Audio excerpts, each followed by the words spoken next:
নুসরাত ফারিয়া অভিনীত বস টু সিনেমার আল্লাহ মেহেরবান গান বন্ধের জন্য উকিল নোটিশ পাঠিয়েছে মোহাম্মদ হুজ্জাতুল ইসলাম খান নামের একজন আইনজীবী। তার মক্কেল মোহাম্মদ আজিজুল বাশারের পক্ষে এই নোটিশ পাঠিয়েছেন তিনি।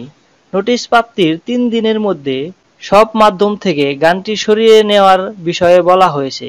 এ ব্যাপারে যোগাযোগ করা হলে আইনজীবী হুজ্জাতুল ইসলাম খান বলেন, গানটির প্রচার বন্ধে আমরা ৩ দিনের সময় দিয়েছি। আশা করছি এর মধ্যে সবকিছুর সমাধান হবে। নোটিশের কপি তথ্য মন্ত্রণালয় ও সংস্কৃতি বিষয়ক মন্ত্রণালয়ের সচিব, বাংলাদেশ চলচ্চিত্র উন্নয়ন কর্পোরেশনের সভাপতি ও ব্যবস্থাপনা পরিচালক, বাংলাদেশ পুলিশের আইজি, সেন্সর বোর্ডের চেয়ারম্যান ও সিনেমার প্রযোজক প্রতিষ্ঠান জাজ মাল্টিমিডিয়ার পরিচালককে পাঠানো হয়েছে।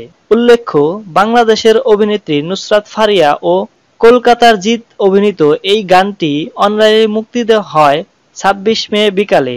যৌথ প্রযোজনায় নির্মিত বস টু চলচ্চিত্রের প্রচারণার জন্যই আগাম প্রকাশ করা হয় গানটি। তারপর থেকেই সামাজিক যোগাযোগ মাধ্যম সহ নানা মাধ্যমে আলোচনা শুরু হয়। এদিকে নোটিশ প্রসঙ্গে প্রযোজনা সংস্থা জাজ মাল্টিমিডিয়ার চেয়ারম্যান আব্দুল আজিজের মুঠোফোনে যোগাযোগ করা হলে তিনি ফোন ধরেননি। খুদে বার্তা পাঠালেও তিনি কোনো উত্তর দেননি।